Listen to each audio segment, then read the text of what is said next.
Nos amis et nous, fondement caché de quelques discours pseudo-féministes, le néosexisme ou le féminisme masculin, où l'on voit qu'il y a mieux qu'un silence de femme, une parole d'homme. Nous comptons de bons amis parmi les hommes. Nous les fuyons comme la peste et eux tâchent de forcer notre intérêt. Qui ne reconnaîtrait là la démarche même de l'amitié ? Yves Floren, au premier rang de ceux-ci, n'arrête pas d'être amical du haut de sa colonne du Monde. C'est Alzon, du haut de sa tribune du même ou de sa chaire de Vincennes, se proclame féministe. Nous nous découvrons tous les jours de nouveaux amis entre guillemets. Pascal Lenné, par exemple, découvert dans un numéro spécial que la quinzaine littéraire a consacré aux femmes, entre guillemets, en 1974, et qui nous a fait l'amitié d'écrire un livre sur nous. Samir Amin, qui salue le féminisme dans la revue Minuit en janvier 1974. Tous ses amis, ces partisans masculins de la libération des femmes, ont plusieurs points communs. Ils veulent se substituer à nous, ils parlent effectivement à notre place, ils approuvent la libération des femmes et même la participation des susdites à ce projet, tant que libération et femmes les suivent et surtout ne les précèdent pas. Ils veulent imposer leur conception de la libération des femmes, qui induit la participation des hommes, et réciproquement, ils veulent imposer cette participation pour contrôler le mouvement et le sens, la direction de la libération des femmes. Aussi bienveillants soient nos amis masculins, ils ne peuvent s'empêcher de laisser poindre à un moment ou à un autre le bout de l'oreille. Ils comprennent les mouvements de libération des femmes jusque dans leur non-mixité, disent-ils. Ouvrez les guillemets. Bien sûr, les opprimés doivent se libérer eux-mêmes. Fermez les guillemets. En ceci, ils se distinguent d'eux et se montrent supérieurs à la grande majorité des hommes, qui ne comprend pas et qu'ils renient vertueusement. Eux montrent une attitude ouverte. Ils essaient de comprendre parce que ce sont de fines têtes politiques, du genre qui s'est flairé avant tout le monde d'où souffle le vent. Mais justement, en tant que fines têtes politiques, c'est leur devoir de produire de fines analyses. Et ceci les conduit inévitablement à repérer, ici ou là, des points négligés par les femmes, qui restent, entendons-nous bien, les actrices principales de leur libération. Mais ayant repéré, il serait malhonnête, voire inamical, de ne pas nous indiquer ces points par nous négliger. Et indiquer ils font, gentiment mais fermement. Ainsi, Chénaud, l'un de nos meilleurs supporters, en une page, dans la quinzaine littéraire, produit une analyse définitive des mouvements de femmes et, amitié oblige, des gouffres qui les guettent et qu'elles n'ont pas vus, mais que lui voit. Ces mouvements ont pris une mauvaise voie, une voie non chénoïenne. Son devoir, qu'il assume tristement mais courageusement, est de nous avertir que, dans ces conditions de non-chénoïté, nous courons à notre perte. Et croyez bien qu'il en est désolé, mais il y a réfléchi une page entière. Alors, que peuvent des milliers de femmes et des milliers de pages venant du monde entier contre la pénétration politique d'un Chénaud ? Pour lui, rien. Que ces groupes qui travaillent depuis 6 ans sur une question dont ils disposent en 60 lignes et tout seuls arrivent à des conclusions opposées aux siennes ne le fait pas douter une seconde de la validité de son analyse. Si quelqu'un se trompe, ce n'est pas lui. Floren, lui, sait mieux que les femmes quelle psychanalyse les opprime et à laquelle elles doivent s'attaquer. Lui aussi, et avec le même regret, se doit de nous signaler que nous nous sommes trompés de cible. Ah, si seulement il y avait plus d'hommes comme lui parmi les femmes. Alzon fait chorus avec Floren, mais sur un ton déjà plus sec, car si le premier prétend encore plaisanter, en disant que, ouvrez les guillemets, le féminisme est une chose trop sérieuse pour être laissée aux femmes, fermez les guillemets, Alzon ne rigole pas du tout. Le féminisme est son affaire, et ces bons dieux de bonnes femmes sont en train d'y foutre la merde. À preuve, elle ne traite pas des problèmes qu'il a mis sur leur agenda, car c'est son affaire, mais c'est à nous de faire le travail. Se plaint-il dans la tribune du Monde. Et encore, si c'était question de paresse, mais c'est pire. Il détecte de la mauvaise volonté, voire de la mauvaise foi. Il diagnostique que si nous ne traitons pas des problèmes qu'il a décidé que nous devions traiter, c'est parce que nous ne sommes pas prêtes à tenir compte loyalement de la biologie et de l'ethnologie, entre guillemets. En somme, mais c'est étonnant de la part des femmes, nous refusons un combat d'homme à homme avec ces êtres. La biologie et l'ethnologie doivent être des personnes de chair et de sang, puisqu'on peut être loyal ou déloyal avec elles. Et notre déloyauté elle-même doit être mise au compte d'un manque d'honnêteté élémentaire. Et ce n'est pas tout. Nous préconisons des solutions inacceptables. Inacceptables pour qui ? Enfin, nous ne précisons pas que la non-mixité est une affaire de tactique et non de dogme. Peut-être que nous ne savons pas. Mais alors, quand on ne sait pas, mademoiselle, on ne lève pas la main. Rasseyez-vous et laissez la parole à votre petit camarade qui sait. C'est ce qui est affaire de tactique et c'est ce qui est affaire de dogme. En bref, c'est ce qu'est le radical féminisme. Et là, évidemment, Alzon a une longueur d'avance sur nous, puisqu'il a inventé le mot. En tous les cas, le radical féminisme est là. Le modèle en est tout clair dans la tête d'Alzon, et les femmes sont tout simplement en train de dévoyer ce modèle. Mais d'où ces hommes tiennent-ils une vue si claire, non seulement de ce que devrait être le féminisme, mais de ce qu'il est dans son essence dont les mouvements réels ne sont à leurs yeux qu'une incarnation contingente, un reflet, et, à les entendre, une imitation tout à fait approximative, sinon carrément insatisfaisante.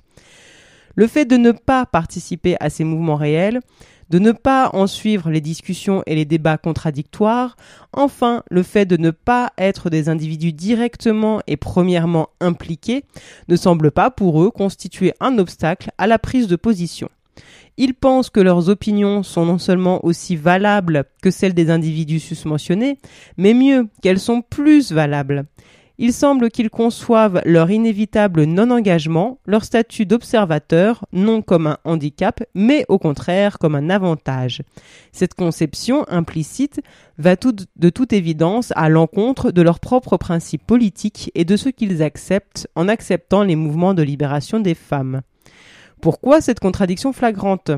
C'est que nous ne sommes pas des opprimés comme les autres. Ils n'oseraient jamais, entre guillemets, conseiller les Noirs, les peuples du tiers-monde, les Palestiniens, à plus forte raison rectifier leurs erreurs sur la façon de mener la lutte contre eux, blancs occidentaux.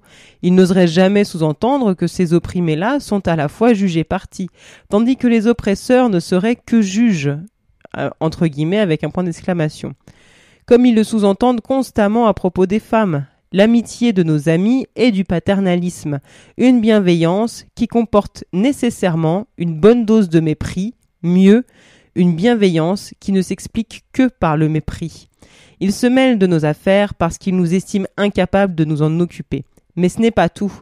La vérité, une autre vérité, c'est qu'ils ne peuvent se résigner, eux qui sont les premiers partout, à ne plus l'être aussi là. Or là, ils ne peuvent manifestement pas l'être. Leur bienveillance n'est qu'une tentative de garder une place, de n'être pas exclus. Il existe une raison objective et majeure à leur tentative de contrôler la direction des mouvements, la peur qu'ils ne se dirigent contre eux. Mais de surcroît, une tendance imprimée en eux dès leur naissance est devenue une seconde nature et plus forte qu'eux. Il faut que cette place soit leur place, et leur place, c'est devant. On l'a vu d'une façon spatiale à la première grande manifestation de femmes en novembre 1971 pour la liberté de l'avortement. Si un tiers des hommes étaient derrière, comme convenu, les deux autres tiers étaient devant, cachant les femmes, laissant croire qu'il s'agissait d'une manifestation usuelle, c'est-à-dire d'hommes. Aucune exhortation ne pouvait les convaincre de se remettre, sinon derrière, au moins dans les rangs. Et pourtant, ils étaient conscients qu'il s'agissait d'une manifestation de femmes. Mais leur conditionnement allait contre les conséquences pratiques de ce fait. Il fallait que là encore, ils soient, comme d'habitude, au premier rang de ce qui se passait, quitte à mettre en échec l'objectif politique qu'ils approuvaient. Où est alors la différence entre ces amis, nos ennemis déclarés, ceux qui nous traînent dans la boue, et nous couvrent de ridicule ? C'est une différence de moyens et pas de fin, ou comme dirait Alzon, une affaire de tactique et non de stratégie. Les premiers nous attaquent de front et avouent franchement, loyalement, elle se demande avec un point d'interrogation, leur objectif, rester à leur place et donc nous maintenir à la nôtre. Nos amis, eux, ont choisi d'essayer de garder leur place d'une façon plus subtile, mais aussi plus complète, car les premiers sont exclus, de peu puisqu'il leur reste la société entière, mais au moins des rangs féministes. tandis que les seconds ne visent rien moins qu'à maintenir leur pouvoir jusqu'à l'intérieur du petit bastion de résistance à ce pouvoir. Au printemps 1971, nous avons essayé à plusieurs reprises de passer un papier dans Le Monde avant et après le manifeste des 343 pour expliquer notre position. Le Monde nous l'a toujours refusé, sous prétexte que cette position était déjà exposée. C'était faux. De 1970 à 1971, il était paru une 60aine d'articles sur l'avortement dans ce journal. La moitié provenait des réactionnaires, l'autre moitié des réformistes. La moitié était contre tout avortement, l'autre moitié contre l'avortement libre. Aucun ne défendait la liberté de l'avortement. Le Monde avait donc donné la parole en un an au moins 30 fois à Laissez-les vivre et 30 fois à l'ANEA, Association nationale pour l'étude de l'avortement. Organisation antidémocratique, élitiste et anti-femmes, soutenant l'avortement thérapeutique, c'est-à-dire la mise en tutelle des femmes. Jamais Le Monde n'a accordé la parole aux femmes qui luttaient pour elles-mêmes, ni en tant que partie prenante d'un mouvement historique et international, ni en tant que signataire d'un manifeste qu'il s'est cependant dépêché de publier en première page. Jamais il n'a accepté de présenter une seule fois la position qui était à l'origine du manifeste et qui devait rester le moteur de toute la campagne subséquente, celle pour la liberté totale de l'avortement. À titre de comparaison, notons que M. Badiou, leader d'un groupuscule maoïste qui totalise 25 militants répartis dans l'université de Vincennes tout entière, eut droit en cette qualité à exposer ses conceptions politiques dans une tribune du Monde. Juste après le manifeste des 343, qui a été invité à parler au colloque organisé par le Nouvel Observateur à propos de ce manifeste le 26 avril 1973, l'ANEA, le docteur Miliez, Suleiro, etc., mais pas les signataires. Qui, à cause de ce même manifeste, a pu s'exprimer largement dans les journaux? Les partisans de l'avortement thérapeutique, ceux que le manifeste de surcroît combattait, et dont le mouvement était en train de dépérir et aurait périclité sans la bombe journalistique du manifeste. Ainsi, celui-ci a fait la fortune de ses adversaires, des adversaires de la liberté. C'est par un pur hasard que la position des signataires du manifeste a été publiée dans le livre blanc que le Nouvel Observateur a fait après le colloque. Il n'était pas prévu par ce journal qu'elle le fût. En revanche, les opinions de Miliez, Suleiro, Dolan-Rollier, etc. avaient été religieusement recueillies et s'y étalaient. Le Monde, le Nouvel Observateur, bien, nous dira-t-on. À quoi d'autre s'attendre de la part de l'establishment?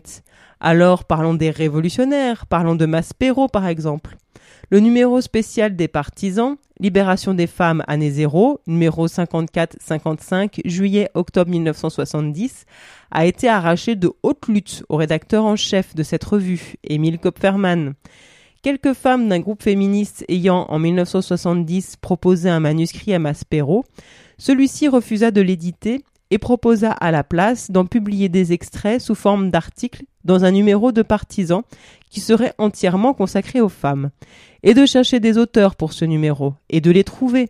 Qui donc, en dehors de nos camarades, devait écrire? Qui devait remplir les 2/3 de la revue? Des spécialistes. Des spécialistes de quoi? Mais du marxisme, voyons. Ainsi, Emmanuel Terray était-il pressenti pour un article sur Engels, et le reste à l'envie. Voilà ce qu'on appelait, et continue d'appeler, un numéro consacré aux femmes. Des commentaires d'hommes sur des livres d'autres hommes. Nous sommes allés voir Kopferman à Troyes. Quand nous lui avons dit que nous étions du mouvement de libération des femmes, il nous a toisé. Quel mouvement? Ceci pouvait à la rigueur se comprendre. Nul ne connaissait notre existence. Mais justement, nous étions là pour l'informer. D'être informé, et parmi les premiers, non seulement ne nous a valu aucune gratitude, mais ne lui a pas suffi. Apparemment, qu'un groupe d'opprimés se constitue en groupe de lutte est un acte politique en soi dans tous les cas, sauf dans le cas des femmes. Ouvrez les guillemets. Comment puis-je savoir qu'il ne s'agit pas d'un mouvement petit bourgeois? Fermez les guillemets. Hélas, Émile Kopferman ne doutait cependant pas un instant de savoir quelles étaient les bonnes questions à se poser. Il ne doutait pas de détenir, par quelle légitimité, la révolution, tandis que nous étions en situation de lui demander un satisfecit. Il envisageait encore moins que nous aurions pu lui retourner la question, lui demander ses titres de propriété de la Révolution, nous en considérer comme les légitimes héritières, et ne voir en lui qu'un bâtard sans droit. À propos de sa question sur petit bourgeois, qu'elle fût pour nous complètement à côté de la plaque ne lui faisait ni chaud ni froid. Dès les premières réunions du groupe de Paris, alors unique en 1970, nous avons dû vider physiquement des hommes venus seuls et persuadés que ces réunions devaient être mixtes. Que les premières concernées fussent d'un avis contraire à celui de l'intrus ne jetait pas de doute dans son esprit quant à la validité de sa propre opinion, pas plus que le fait qu'elles étaient de 200 et lui seul. Pour ces hommes, je crois que 200 femmes n'étaient pas une majorité, c'était plutôt comme un seul autre individu, puisque c'étaient toutes des femmes. Et à cet autre et unique individu, l'homme en question se sentait de plus le droit d'imposer son opinion et sa présence. Pour en revenir à Kopferman, son arrogance ne nous a pas intimidés comme il l'espérait, mais indignés. Nous lui avons dit qu'un mouvement social n'avait pas à se justifier devant un individu, fût-il rédacteur en chef d'une revue entre guillemets révolutionnaire. Nous avons pris la direction politique de ce numéro comme il était normal. Nous avons donc fait seul, ou presque, un certain Godemichaud s'étant accroché, ce numéro. Mais Kopferman ne se l'est et ne nous l'a jamais pardonné. Un numéro suivant de Partisan, numéro 57, contenait 2 articles vindicatifs vis-à-vis du mouvement des femmes et serviles vis-à-vis de la gauche masculine que, pour comble d'indignité, Kopferman ou Maspero, mais qu'importent les individus, avaient commandé à des femmes de leur organisation trotskiste. Et environ 1 an et demi après, Partisan publiait un article de Alzon que beaucoup ont pris à l'époque pour une femme, ce qu'on devait espérer chez Maspero, puisque l'équivoque très utile n'a pas été levé. La femme potiche et la femme boniche. Cet article acceptait assez du féminisme pour n'être pas récusé d'emblée, et d'autant moins qu'il semblait que l'auteur fût une femme, puis l'utilisait contre lui-même, ce qui est la définition de la récupération. 1 an plus tard, Maspero sortait en livre ce texte à peine à augmenter. Inutile de dire que Maspero avait toujours refusé les quelques manuscrits féministes qui lui avaient été proposés. C'est donc bien notre parole que Alzon a prise et, avec l'aide et avec l'empressement complice de l'éditeur révolutionnaire de France. Le contenu du livre est révélateur en soi, mais qu'il soit publié chez Maspero, quand on sait l'animosité que Maspero et Kopferman n'ont cessé de manifester au mouvement, était déjà une indication d'antiféminisme. Quant au numéro de la quinzaine littéraire, inutile de dire que, s'il a été fait sur les femmes, c'est dans le sens qu'il a été fait sur leur dos. Car les mouvements de libération qui en étaient le sujet n'ont été ni contactés, ni même prévenus. Un numéro entier sur le mouvement des femmes, qui s'y prétend de plus sympathique, et où la parole n'est pas donnée une seule fois à une quelconque des femmes de ce mouvement. Voilà une belle performance qu'on voudrait voir réitérée pour le sport, au sujet des Palestiniens, des Bretons ou des jeunes. Mais nul doute que l'on ne le verrait pas. L'imprudence a ses limites, qu'on ne peut franchir qu'avec les femmes. Mais avec elles, pourquoi se gêner ? Alzon, dont on sait maintenant qu'il est un homme, et ne fait donc partie, à son grand dam, d'aucun groupe féministe, a écrit ce jour 2 tribunes libres du Monde sur la libération des femmes. On sait avec quel succès nous avons demandé ces tribunes. Et Alzon n'aurait jamais bénéficié même d'une tribune sur un autre sujet. C'est parce qu'il parle sur les femmes qu'il a obtenu ces tribunes. Et il ne les aurait jamais obtenues sur ce sujet non plus il y a 5 ans. C'est le surgissement des mouvements de libération et la demande de parole des femmes qui a créé une demande de parole sur les femmes. Le pouvoir mâle non seulement dissocie ces 2 exigences, mais utilise l'une contre l'autre. Il ne suffisait pas de refuser la parole aux femmes, il fallait, pour mieux rétablir l'ordre, faire parler des hommes sur les femmes. Ces hommes parlent donc doublement à notre place. Ils parlent de nous, mieux de notre libération, et ils en parlent des lieux d'où nous sommes proscrites. Ils ont la parole grâce à nous, mais de plus en nous la retirant. Plus exactement, c'est pour nous la retirer qu'on la leur donne. Tandis qu'auteurs et réalisateurs anxieux de se faire un nom et une carrière sautent à pieds joints et bras raccourcis sur ce nouveau domaine, la libération des femmes, éditeurs et rédacteurs de livres de journaux, producteurs de films ou de télévision, attendent anxieusement ce qui sera plus encore qu'un silence de femme, une parole d'homme. Où l'on voit Merlin l'Enchanteur transformer les bonnes intentions en appartenance de classe. Les amis mâles de la libération des femmes, que d'aucunes appellent avec l'impertinence pire l'ingratitude qui caractérise les enfants gâtés, nos souteneurs entre guillemets, ont révélé à maintes reprises que leur compréhension s'arrêtait là où la véritable libération commence. Comment, dans les conditions décrites plus haut, peuvent-ils sans forfaiture se déclarer nos alliés ?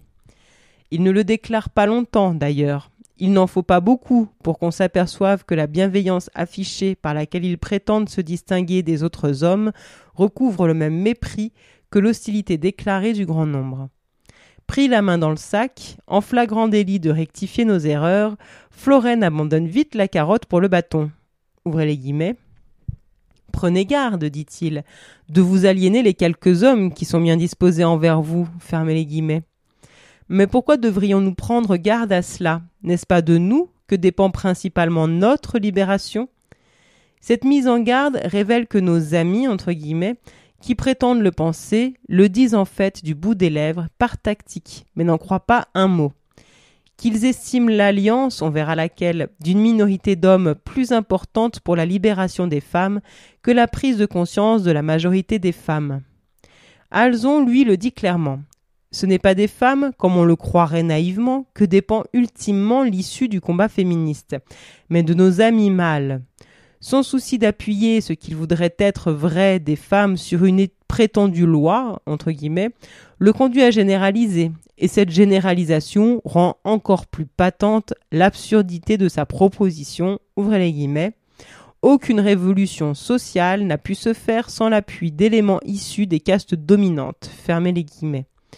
On peut soutenir que l'appui de quelques ennemis de classe, ou plutôt d'individus ayant abandonné leur position de classe, car s'ils la gardent, il reste des ennemis, est utile à certains moments.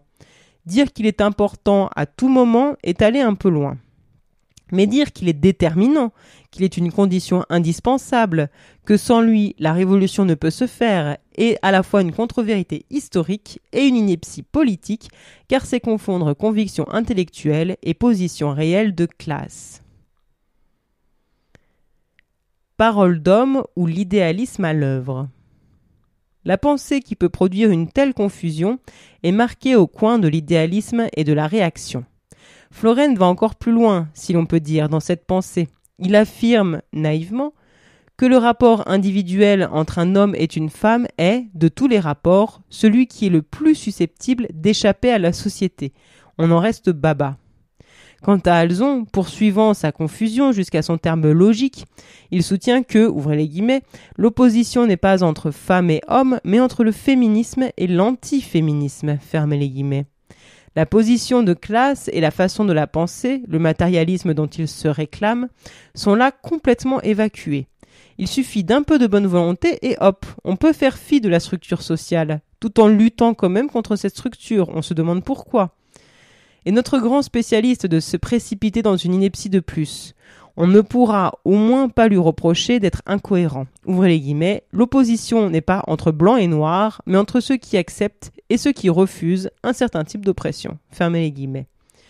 J'aime le certain type pour sa pudeur vieille France, pour son flou tout à fait rétro, mais surtout que j'aime à entendre des marxistes affirmer que tout se passe au niveau des valeurs, mieux des déclarations d'intention, pures bien sûr, que les luttes révolutionnaires ne sont pas des conflits entre groupes concrets, opposés par des intérêts concrets, mais, comme la philosophie idéaliste, tant savante que vulgaire, nous le serine depuis 2000 ans, des conflits d'idées.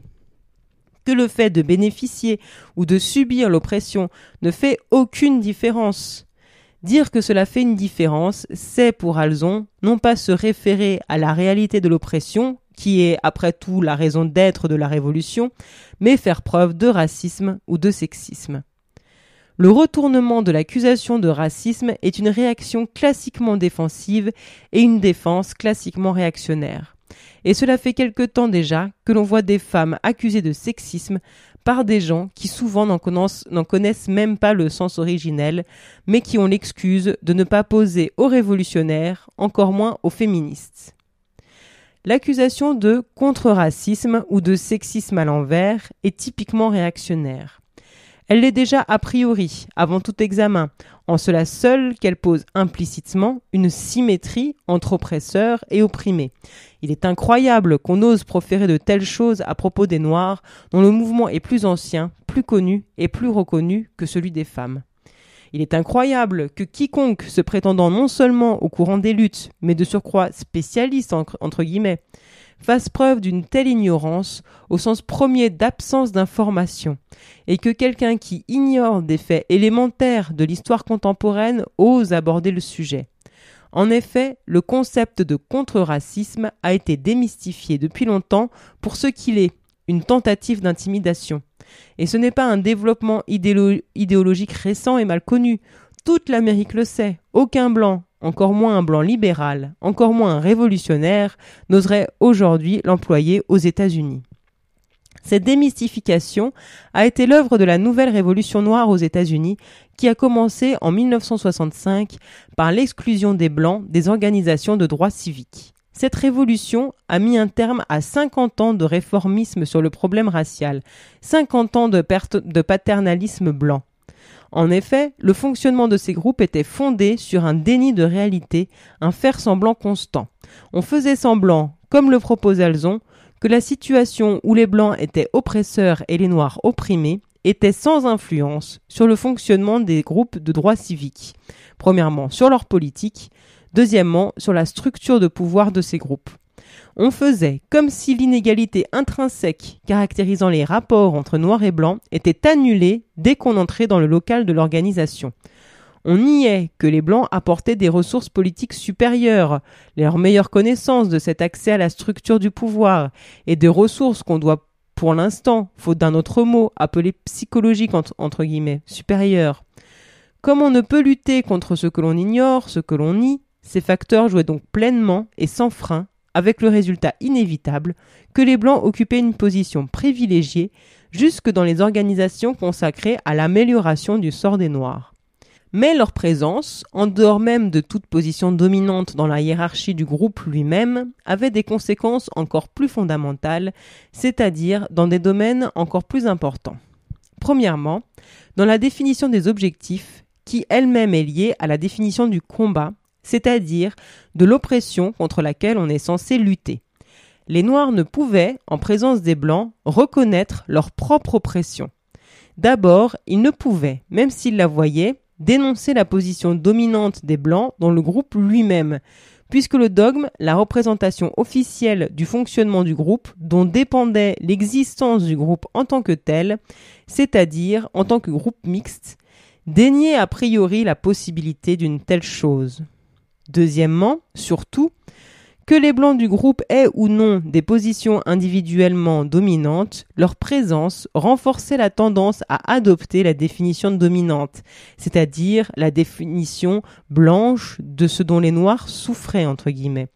Cette idéologie, cette définition par l'oppresseur de ce qu'est l'oppression, intériorisée par les Noirs, était incarnée par les membres blancs du groupe. N'étant pas noirs, ils l'exprimaient sincèrement. Il était d'autant plus difficile pour les Noirs d'y opposer leur définition, que celle-ci n'existait pas vraiment, tandis que la définition des Blancs était la définition officielle. L'opinion des Blancs était donc soutenue à la fois par l'ensemble de la culture dont les Noirs participent et par leur prestige d'oppresseurs. Là résidait un des points cruciaux. Car non seulement ce prestige empêchait les Noirs de trouver leur définition de leur oppression, mais en retour, la présence des Blancs les empêchait de lutter contre le prestige que ceux-ci avaient à leurs yeux. En effet, les Noirs ne pouvaient à la fois voir des Blancs et ne pas les voir d'une façon positive, ne pas les admirer, ne pas désirer être eux, puisque ceci est à la fois un des résultats, une des manifestations et un des moyens de l'oppression. En présence des Blancs, les voir, c'était dans le même temps, et avoir une image positive de la blancheur, et en prendre conscience. En prendre conscience, c'était prendre conscience dans le même temps de la base, de la condition nécessaire de cette image positive, l'image négative de la noirceur, et prendre conscience que cette image non seulement existait, mais subsistait, et jouait un rôle à l'intérieur d'un combat de libération. Ce n'est pas un hasard si l'exclusion des Blancs a coïncidé et avec la mode afro, entre guillemets, qui est bien plus qu'une mode ou même qu'une thérapie, et avec l'apparition du slogan « Black is beautiful ». La non-mixité était la condition logique et historique de la lutte contre la haine de soi. les faits concrets, l'histoire concrète de la lutte, et des Noirs et des femmes, comme les implications logiques de la proposition que la libération des opprimés est d'abord, sinon seulement, l'œuvre des opprimés, amènent à la même conclusion. Les oppresseurs ne sauraient jouer le même rôle dans des luttes de libération des opprimés. En attribuant la non-mixité des groupes de femmes à un reliquat du traumatisme que l'autoritarisme mâle aurait causé aux femmes et en le traitant comme un phénomène passager et, sinon passager, condamnable, Alzon est à côté de la plaque autant qu'on peut l'être, et de surcroît, il nie tout simplement et l'histoire concrète et les prémices politiques des mouvements de libération. Sans parler de la condescendance et de l'autoritarisme manifeste dans sa phrase qui, seul, suffirait à la discréditer, Alzon démontre son incompréhension totale et générale, non limitée aux femmes, des processus de libération. Sa phrase révèle en effet une vision à la fois statique et idéaliste de ces processus. Pour lui, il est clair qu'il s'agit seulement, et seulement pour un temps, de contourner un obstacle purement psychologique et qu'il est aussi clair pour lui, psychologique s'oppose comme subjectif, à la limite imaginaire, fantasmatique, à objectif, ce qui est bien la conception vulgaire, c'est-à-dire idéologique, et donc comme épiphénoménal à structurel. En conséquence, ce traumatisme étant d'après lui un phénomène subjectif, est aussi facilement guérissable que toute impression subjective est modifiable. D'une part, une fois cet obstacle levé, cette maladie guérie par une période de repos, c'est ainsi qu'il voit la non-mixité. C'est ainsi seulement qu'elle est justifiée pour lui, la mi-temps pendant laquelle les joueurs pensent leurs blessures. On reprend la partie. La partie, pour lui, c'est une lutte qui n'a plus qu'à procéder contre une oppression connue. La révolution, prise de conscience ou match de foot ? Or, on m'accordera que le premier empêchement à lutter contre son oppression, c'est de ne pas se sentir opprimé. Donc, le premier moment de la révolte ne peut consister à entamer la lutte, mais doit consister, au contraire, à se découvrir opprimé, à découvrir l'existence de l'oppression. L'oppression est découverte d'abord quelque part. Dès lors, son existence est établie, certes, mais non son étendue. C'est à partir de la preuve qu'elle existe qu'on la cherche ensuite ailleurs, ici, là, en progressant de proche en proche. La lutte féministe consiste autant à découvrir les oppressions inconnues, à voir l'oppression là où on ne la voyait pas, qu'à lutter contre les oppressions connues. Peut-être, sûrement même, ceci n'est-il pas évident. Peut-être faut-il avoir vécu pour comprendre cette dynamique, pour comprendre à quel point est fausse la représentation de la libération comme une simple lutte, en ce qu'elle implique une vision de l'oppression comme une carte au point dûment recensée, aux contours exactement délimités, carte sur laquelle il ne s'agirait plus que d'avancer, de gagner des victoires. Bien au contraire, la libération consiste d'abord à élaborer cette carte, car plus on avance, plus on réalise que les contours de ce territoire sont flous et éloignés. Ce procès, ce progrès, ne sont pas seulement horizontaux et territoriaux. Chaque nouveau territoire annexé à la problématique de l'oppression est aussi et indissociablement une nouvelle dimension, cette fois dans le sens de signification, ajoutée à et donc transformant la définition de l'oppression. Si on ne peut, sans l'avoir vécu, connaître cela, alors on ne parle pas de ce qu'on ne connaît pas, et l'impossibilité de le vivre ne justifie pas l'ignorance. En revanche, elle prouve que la prétention des non-opprimés à participer également à la lutte est absurde. On ne peut admettre que quiconque parlant de libération en ignore le caractère dynamique, que quiconque parlant d'oppression en ignore le caractère objectif à tous les niveaux. Or, la phrase d'Alzon, outre qu'elle implique une vue statique de la libération, conçue comme une lutte, implique aussi une vue à la fois subjective et interpersonnelle de l'oppression subie par les femmes et exercée par les hommes. Pour lui, le seul obstacle à la participation égale des hommes à la libération des femmes est l'autoritarisme de ceux-ci, facteur de nature subjective, ce qui signifie, pour lui, qu'il peut être levé par la seule bonne volonté des hommes, et le traumatisme, entre guillemets, subséquent des femmes, facteur également subjectif. De cette position idéaliste, voir plus haut à quelle définition du psychologique elle renvoie, il émet la conviction sujet de rigolade pour les femmes que l'oppression peut être supprimée d'un rapport individuel homme-femme. Mieux, il insinue et se faire valoir est peut-être le message réel, qu'il l'a supprimée de ses rapports personnels.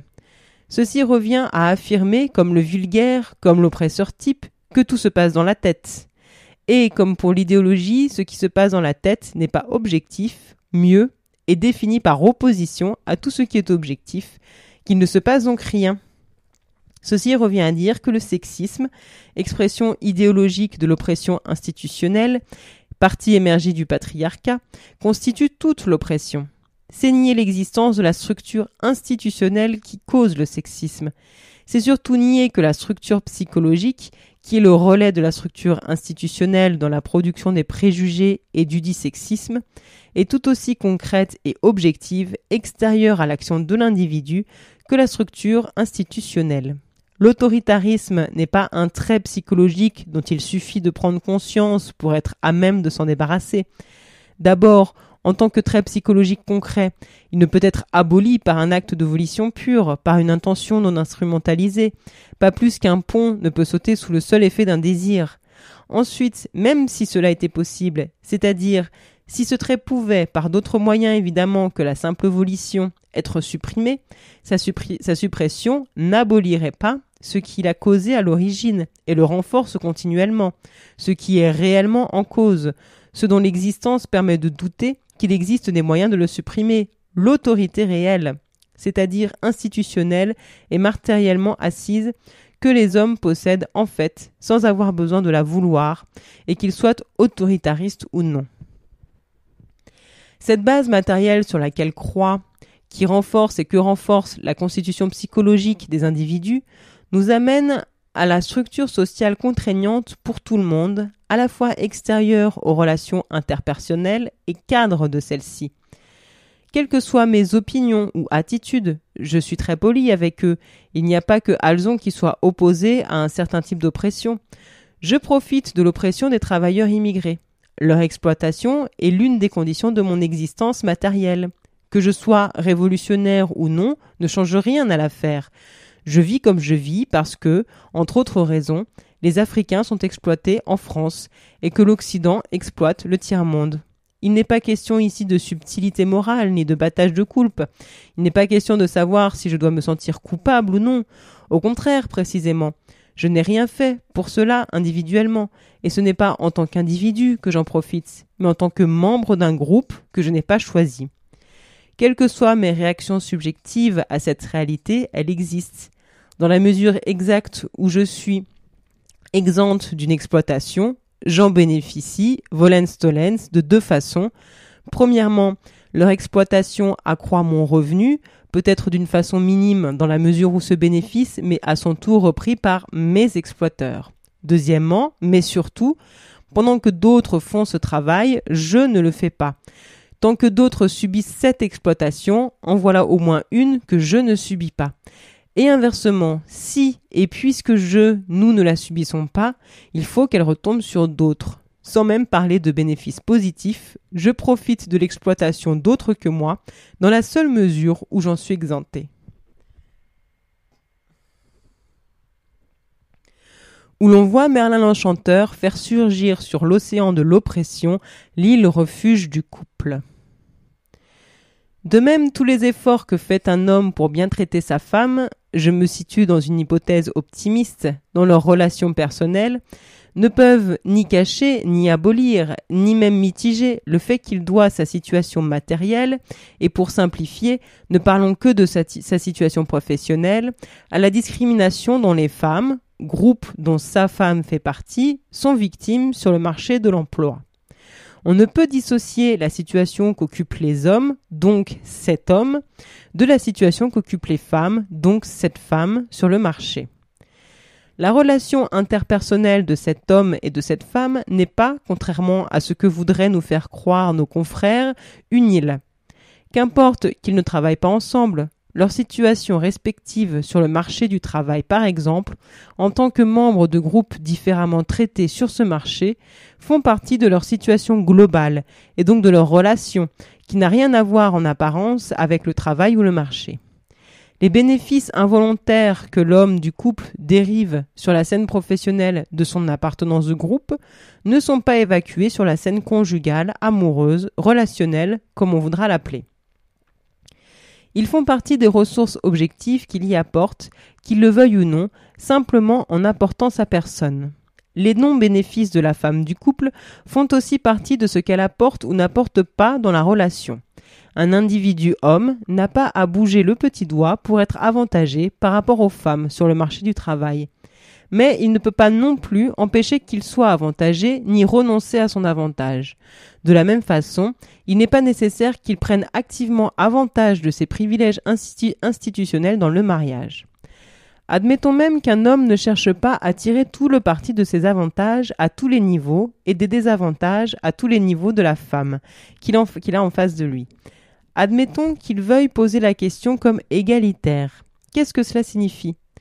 Tout au plus qu'il ne poursuivra pas son avantage volontairement, c'est-à-dire qu'il n'utilisera pas volontairement son avantage initial pour en obtenir d'autres.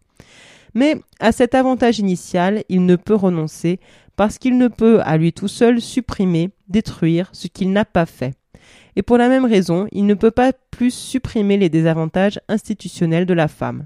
Ce n'est pas directement que bénéfices et avantages sont liés à l'appartenance du groupe, au sexe, jouent leur rôle le plus important dans la relation, mais comme facteur rendant possible le rapport de force le plus immédiat. Et celui-ci est dérivé de mieux consiste tout simplement dans le fait qu'il n'y a pas institutionnellement de symétrie entre les conjoints dans une association conjugale ou paraconjugale et toute relation amoureuse entre un homme et une femme entre dans cette catégorie. Les contraintes directement économiques et les contraintes sociales à une association de ce type sont indéfiniment plus fortes pour les femmes que pour les hommes, les pénalités attachées à son refus infiniment plus dures pour elles. L'association d'une femme avec un homme n'a donc pas la même valeur au sens objectif pour lui et pour elle, ce que reflète la norme idéologique. Le mariage et les relations humaines en général sont l'affaire des femmes et la préoccupation majeure d'une vraie femme. Ce que reflète la réalité des subjectivités différentes des hommes et des femmes, l'importance de l'amour et des sentiments en général dans la conscience des femmes.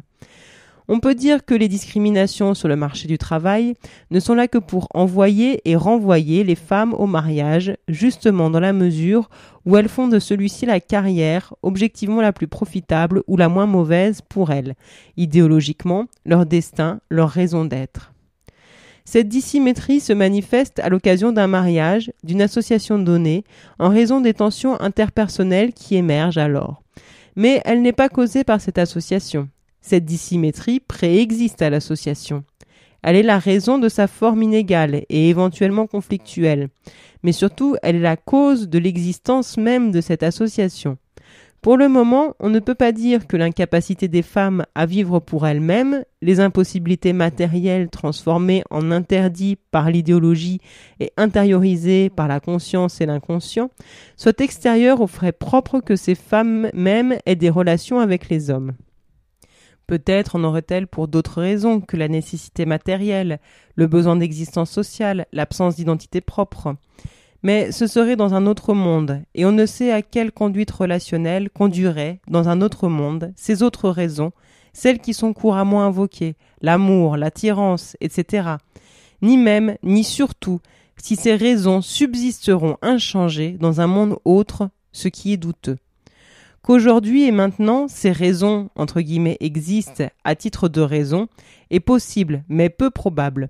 Ce qui est certain, c'est que ces sentiments existent. Ce qui l'est moins, c'est le rôle qu'ils jouent dans les relations individuelles hommes-femmes. Ce qui est très incertain, c'est leur statut causal. Si, pour des raisons d'analyse, on isole ces sentiments, on ne peut connaître leur part exacte dans les relations tant que celles-ci sont surdéterminées, tant qu'elles sont suffisamment expliquées par l'oppression et l'aliénation des femmes. Si on n'isole pas ces sentiments des contraintes, force est de constater qu'ils renforcent l'action de ces dernières tout en la dissimulant. Dans un type d'analyse, ils ne jouent aucun rôle nécessaire. Dans l'autre, ils jouent un rôle certes, mais hautement suspect. En bref, Non seulement il n'est pas nécessaire qu'un homme soit un oppresseur volontaire pour qu'une femme soit opprimée dans une relation interpersonnelle, mais cette oppression générale est antécédente à toute relation particulière et déterminante dans l'existence même de cette relation. L'individu mâle particulier n'a pas joué de rôle personnel dans cette oppression effectuée avant son entrée en scène, mais réciproquement, aucune initiative personnelle de sa part ne peut défaire ou mitiger ce qui a été perpétré avant et en dehors de son entrée en scène. Seule une vue idéaliste, mieux naturaliste des rapports humains, une pensée qui effectue une coupure arbitraire entre l'individu et la société, qui les considère comme deux ordres distincts, même si on les relie, car les relier, c'est les poser comme séparés, une coupure entre l'extérieur et l'intérieur, entre le politique et le personnel, qui postule que, premièrement, les relations interpersonnelles sont affaires de sentiments, deuxièmement, ces sentiments sont d'une nature asociale, troisièmement, de plus, ils ne sont même pas affectés par les déterminismes sociaux, quatrièmement, seule une telle vue idéaliste produit la croyance que des îlots asociaux, des relations personnelles égalitaires peuvent exister à l'intérieur d'une structure oppressive. Cette pensée doit-elle étonner venant d'un intellectuel de gauche ? Oui et non. Oui, si l'on considère le matérialisme comme une discipline intellectuelle qu'il suffit de suivre. Non, si l'on considère que la pensée idéaliste est l'idéologie dominante, qu'elle imprègne toute notre vie et nos concepts les plus terre-à-terre, que le point de vue matérialiste n'est jamais acquis d'avance, mais doit toujours être conquis de haute lutte. La source première de la pensée matérialiste étant l'action politique, il est logique de penser que le point de vue matérialiste sur une question donnée sera produit par un mouvement politique engagé sur cette question, à partir des lieux sociaux où existe un intérêt objectif à démasquer l'idéologie, c'est-à-dire par ses victimes. Ceci ne signifie nullement que ce point de vue, une fois produit là, ne puisse être adopté ailleurs, et d'une façon purement intellectuelle.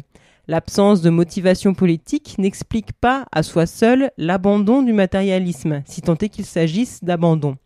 Peut-être faut-il alors recourir à une explication plus cynique de cet abandon, au fait qu'en l'occurrence, la pensée matérialiste entre en contradiction avec les intérêts objectifs de classe.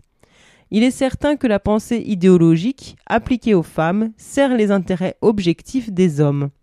En tous les cas, on constate que la rigueur intellectuelle de ces derniers s'arrête souvent, pour ne pas dire toujours, aux portes de ce domaine, quand bien même ils sont matérialistes par ailleurs. La coïncidence entre ce renaclement et leur position de classe est trop marquée pour qu'on y voie l'effet du hasard et non l'effet de cette dernière. Dans ce cas, il est intéressant de noter que leurs intérêts objectifs trouvent leur traduction de cette façon, que le mode de pensée de ces hommes à propos des femmes trahies révèle leur attachement dissimulé à ces intérêts en trahissant, en contredisant leurs propos politiques avoués. Où Merlin l'Enchanteur se fait passer pour une bonne fée. On retrouve la même négation de la réalité politique dans les implications de la proposition, selon laquelle la ligne ne passe pas entre hommes et femmes, mais entre féministes et antiféministes.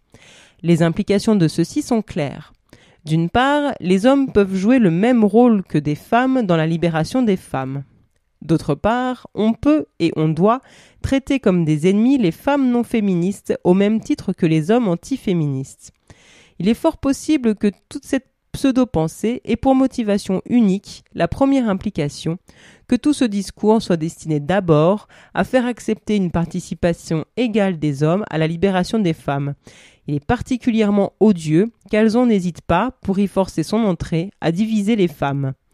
Ce seul fait prouverait, s'il en était besoin, que son souci et son propos ne sont pas la libération des femmes, puisqu'il est prêt à l'affaiblir ou à tenter de l'affaiblir, si à ce prix il pense pouvoir y trouver sa place. Il a choisi, pour prouver que les hommes et lui peuvent participer à ce mouvement, de prouver que le fait d'être homme ne justifie pas automatiquement l'exclusion, et ceci passe pour lui par l'assertion de la proposition symétrique que toutes les femmes ne sont pas automatiquement concernées. Bien entendu, prouver qu'en matière de groupe, l'appartenance ou la non-appartenance à ce groupe ne compte pas est une gageure. Il est plus facile de procéder négativement en divisant les femmes que positivement en prouvant que les hommes sont autant partie prenante que les femmes de la libération de celles-ci. Donc, nous devrions traiter les femmes antiféministes comme les hommes antiféministes, ce point une fois acquis signifiant pour Alzon qu'on traitera les hommes féministes comme les femmes féministes. Malheureusement, il y a en l'occurrence pas l'ombre de la symétrie qu'il postule. L'antiféminisme des hommes correspond à leur intérêt objectif. Il n'y a rien de plus à dire sur ce sujet. En revanche, l'antiféminisme des femmes diffère radicalement de l'antiféminisme des hommes. Il lui est même diamétralement opposé. Ce qui est racisme chez l'oppresseur est haine de soi chez l'opprimé. Il est normal que les femmes soient antiféministes. C'est le contraire qui serait étonnant. Et la prise de conscience, le devenir féministe, n'est pas une pentecôte soudaine et brutale. La conscience n'est pas acquise en une fois et une fois pour toutes. C'est un processus long et jamais terminé, douloureux de surcroît, car c'est une lutte de tous les instants, contre les évidences, la vision idéologique du monde et contre soi. La lutte contre la haine de soi n'est jamais terminée. Il n'y a donc pas de rupture abrupte entre les femmes féministes et les femmes antiféministes, mais un continuum de points de vue sur une même situation. Car quelles que soient leurs opinions, les femmes sont opprimées. Leur antiféminisme étant A. un obstacle à la prise de conscience de leur intérêt objectif et B. plus directement, le reflet de leur oppression dans leur subjectivité et donc l'un des moyens du maintien de cette oppression. Aussi, tandis que l'antiféminisme des hommes fait partie de l'oppression exercée, l'antiféminisme des femmes fait-il partie de l'oppression subie. Les féministes ne peuvent en aucun cas considérer sur le même pied les hommes antiféministes et les femmes antiféministes, ni appeler ces dernières des ennemis. Elles ne sont pas séparées de nous par des intérêts objectifs, mais par une fausse conscience, et encore celle-ci ne nous sépare-t-elle pas vraiment, car nous l'avons eue, nous l'avons encore en partie. C'est notre ennemi commune. Quand nous luttons contre leurs opinions, nous ne luttons pas contre elles, mais contre cet ennemi commune, donc pour elles et pour nous. Et nous met en garde contre les mauvaises. L'autre volet de la démonstration, de la tentative de division des femmes, consiste à agiter le chiffon rouge qui fait foncer la vachette conditionnée. Après avoir prétendu que la libération n'intéresse pas toutes les femmes, à prétendre que l'oppression ne concerne pas toutes les femmes. Si en effet une catégorie de femmes peut être conçue comme non concernée, dès lors le critère de genre ne joue plus, et les féministes de genre masculin peuvent s'introduire dans le mouvement et ce mouvement être vidé de son contenu politique. Car qu'est-ce qu'un mouvement de libération des femmes si le genre n'est plus pertinent ? Alzon, qui sait ce qu'il fait, ne s'embarrasse pas d'originalité à laquelle il préfère l'efficacité. La clé de voûte de la division est le mot magique des bourgeoises. Cette question a longtemps agité et divisé les mouvements de femmes, et continue d'ailleurs de le faire. Aussi est-on sûr de semer la perturbation en la soulevant. Les raisons n'en sont pas claires, mais elles ont définitivement plus à voir avec la culpabilité des femmes qu'avec une quelconque réalité. En effet, personne ne connaît ces bourgeoises dont tout le monde parle, ni les femmes qui, dans le mouvement, les excluaient d'avance, avant même qu'elles n'aient frappé à notre porte, ni Alzon qui ne les connaît que par ouï-dire, et quel ouï-dire ? Les écrits d'un auteur du XIXe siècle. Qui sont-elles qui les a vues, ces horribles femmes privilégiées qui sont nos ennemis de classe ? Et où les chercher ? À quoi les reconnaître ? À quoi les reconnaît-on ? Quelle est la définition opératoire d'une bourgeoise ? Sur ce point, personne ne semble à même de nous renseigner. Alzon donne une définition qui est tout sauf opératoire, qui ne s'adresse à une essence ou à une situation abstraite, qui ne permet en aucun cas de déterminer si cette situation existe ou non, encore moins d'analyser le concret, qui pose plus de questions qu'elle n'en règle. Ce seraient des femmes qui ont tout mais ne sont pourtant pas libres. Tribune du Monde, 1974. Non seulement cette définition ne permettrait absolument pas de reconnaître une bourgeoise si on la rencontrait, mais de toute évidence, elle pose à son niveau même un problème. À moins d'entendre d'une façon spéciale et spécieuse ce que signifie avoir et liberté, il y a contradiction dans les termes de la définition. En tout cas, si une telle situation paradoxale existait, quelles implications politiques pourrait-on en tirer ? À quel type d'allégeance ou d'engagement ou de non-engagement conduirait-elle ? Pourquoi et comment ? À cette question, personne ne répond. De même que la définition est paradoxale, ne se réfère à aucun groupe concret et ne donne pas les moyens d'identifier un tel groupe, les implications politiques sont laissées dans le vague, procèdent de l'insinuation calomnieuse ou de l'affirmation gratuite, le plus souvent des deux, mais jamais de la démonstration. Les mouvements de femmes ont-ils une vue plus précise de la question que nos amis mâles ? Point. Les débats sur le sujet ont toujours été entachés de l'abstraction et de l'illogisme les plus marqués, associés comme il est de règle à la passion la plus vive. Ainsi, il se disait que les bourgeoises n'étaient pas opprimées, étaient nos ennemis, car elles se rallieraient à leurs hommes. La contradiction entre le premier fait et le troisième fait ne semblait gêner personne. Non plus le fait que l'on parlait pour des absentes, non plus le fait qu'on leur imputait un comportement futur. Les femmes qui lançaient ces accusations se définissaient elles-mêmes comme bourgeoises. La contradiction entre cette autodéfinition, le fait que, quoique bourgeoises, elles se sentaient non seulement opprimées, mais constituaient les mouvements de libération, et leurs pronostics ne semblaient nullement les déranger. Un exemple manifeste du caractère mythique de la menace bourgeoise est donné par le fait que la seule référence concrète consistait en l'évocation horrifiée de Madame Pompidou. Or, celle-ci ne constitue pas, de toute évidence, une catégorie à elle seule, et d'autre part, n'a jamais, pour autant qu'on sache, manifesté la moindre velléité d'entrer dans le mouvement, encore moins d'en subvertir les objectifs révolutionnaires. On aurait pourtant cru, d'après la teneur de certaines discussions, que cette éventualité était imminente et constituait le danger le plus immédiat auquel le mouvement dut faire face. Ce qui est intéressant dans l'affaire, c'est que la situation objective de Madame Pompidou, réputée une capitaliste entre les pires, n'entrait pas en ligne de compte. Dans les groupes américains, Jackie Kennedy, dont la situation est différente, jouait le même rôle. Il est clair, et par le choix d'un individu unique dans les deux cas, et par le choix de la même individu, la femme du chef de l'État, dans les deux cas aussi, qu'elles avaient valeur de symbole. Mais ce qui n'est pas clair, c'est ce qu'elles symbolisent. La haine des femmes déguisée en amour des prolétaires. À mon avis, ce symbole et cette symbolisation sont le produit de la convergence de deux types de processus idéologiques. La menace bourgeoise, d'une part, reflète purement et simplement une partie de l'idéologie masculine du sexisme. Celui-ci produit et se manifeste par, entre autres, le déplacement de la haine de l'oppresseur, le capitaliste, sur les serviteurs et possessions de celui-ci.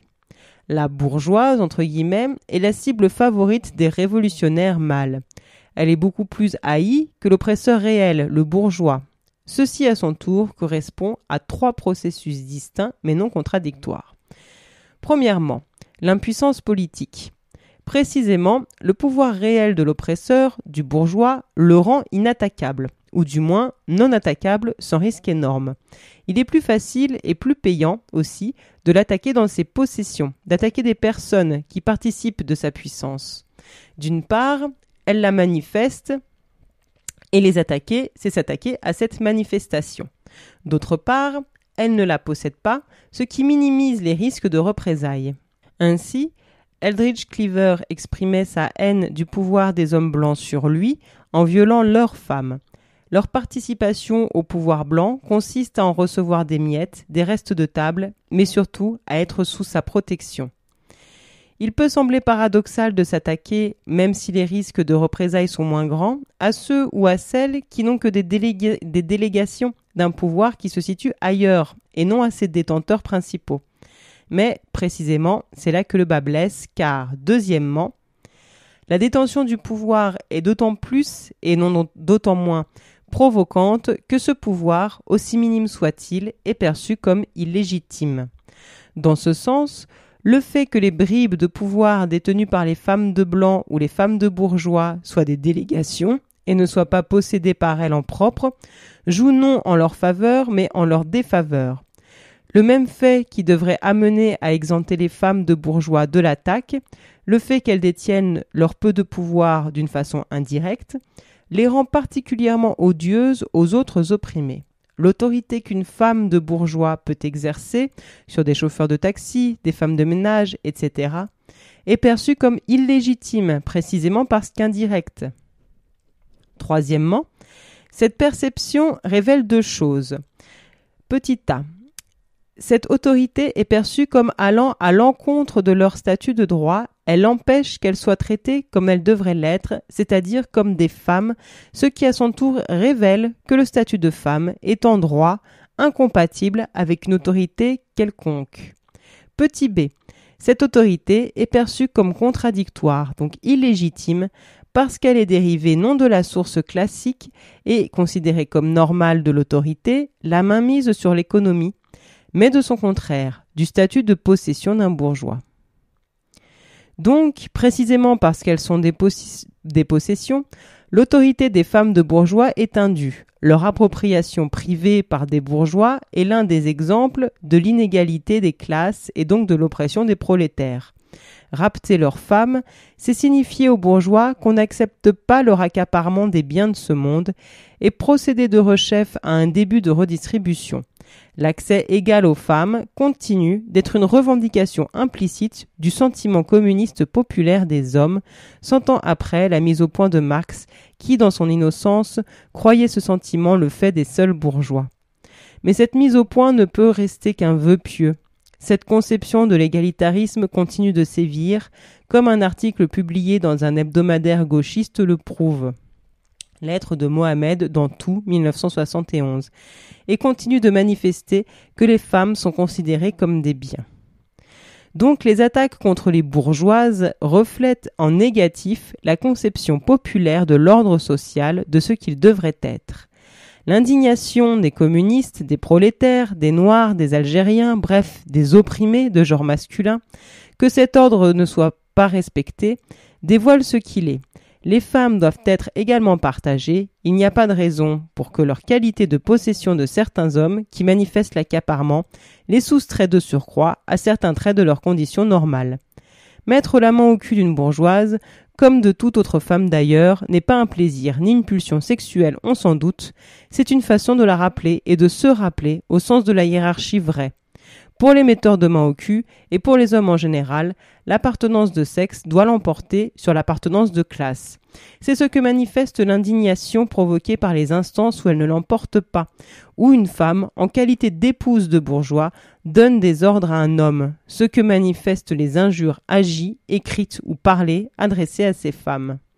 L'indignation provoquée par la mitigation du statut de sexe par le statut de classe révèle que le genre est conçu comme devant l'emporter sur la classe. Il est donc clair que l'hostilité vis-à-vis des bourgeoises est due au sentiment qu'elles ne sont pas à leur place, qu'elles sont des usurpatrices, en sus d'être des objets indûment appropriés. Cette hostilité est donc fondée sur le contraire de la théorie qui la rationalise. Cette théorie dit que les femmes de bourgeois sont bourgeoises, c'est-à-dire oppresseuses, avant d'être des femmes, c'est-à-dire opprimées, et qu'elles sont haïes à l'instar de leurs homologues mâles, précisément en raison de ce que leur classe, leur qualité d'ennemi, l'emporte sur le genre. Or, au contraire, si les pouvoirs des bourgeoises indignent, ce n'est pas parce qu'elles sont perçues comme des bourgeoises, mais parce qu'elles sont perçues comme n'étant pas des bourgeois, ne devant pas l'être. Ce qui indigne dans le fait qu'elles exercent ou semblent exercer certaines prérogatives bourgeoises, c'est qu'elles les exercent indûment, qu'elles usurpent une position. Et non seulement elles l'usurpent et ainsi se dérobent à leur traitement normal, mais c'est justement parce qu'elles sont possédées par des bourgeois, qu'elles sont des possessions, qu'elles peuvent nier qu'elles sont des possessions. Ainsi, les attaques menées contre les bourgeoises au nom d'une conscience de classe, pour laquelle la classe l'emporterait sur le genre, révèlent une conscience diamétralement opposée, pour laquelle les femmes de bourgeois sont perçues correctement comme n'appartenant pas à la même classe que les hommes, y compris non en tant que sujet mais en tant qu'objet. Les femmes de bourgeois sont perçues comme étant femmes avant d'être bourgeoises. Le genre, ce qui est dû à tous les hommes par toutes les femmes, doit l'emporter sur la classe. Fondement du féminisme masculin. Quand on sait quelle culpabilité, quelle oppression sont à l'origine du mythe de la bourgeoise chez les femmes, on réalise à quel point il est odieux de la part d'un homme de les renforcer ou tout simplement de s'appuyer sur elles. Mais après tout, Alzon, en 1973, n'est pas vraiment libre de le faire ou de ne pas le faire. Il suit le mythe de sa version masculine, c'est-à-dire, pour des raisons qui ne sont pas la haine de soi, mais la haine de l'autre. On retrouve dans son exposé toutes les attitudes masculines exposées plus haut. La première indication que nous avons à faire à un mythe est l'irrationalité totale de ce qu'on n'ose pas appeler une argumentation. S'appuyant sur une lecture personnelle d'Engels, Alzon introduit une distinction parfaitement arbitraire entre oppression et exploitation. Non que celle-ci ne nous soit familière, mais on sait qu'elle ne veut rien dire, sinon quand le locuteur ou la locutrice exprime ainsi, en termes qu'il ou elle estime plus polis, que l'oppression des femmes est secondaire. Cette distinction est donc une sorte d'injure raffinée, mais on ne s'attend certes pas à voir tout un pamphlet basé sur et consistant uniquement en une variation sur ce thème. On attend donc autre chose d'Alzon, d'autant plus qu'il annonce ça au début, en se frottant les mains, avec l'air de celui qui a trouvé un truc vraiment original et dont toute la bouillie vous dit « vous allez voir ce que vous allez voir ». Mais non, rien. On ne voit rien. Alzon ne définit aucun des deux termes, ce qui va rendre leur distinction difficile. Mais il s'en fout de cette difficulté, car il n'essaie même pas de justifier la distinction. On pourrait penser que cette distinction, cette idée, bonne ou mauvaise, prouvée ou non, puisqu'elle ouvre, introduit et justifie l'existence du pamphlet, va en sous-tendre la suite, parcourir la démonstration entière. Mais non, il l'abandonne de rechef, juste après l'avoir mentionné, et n'en reparlera plus. Pourquoi ? C'est qu'elle a servi son propos.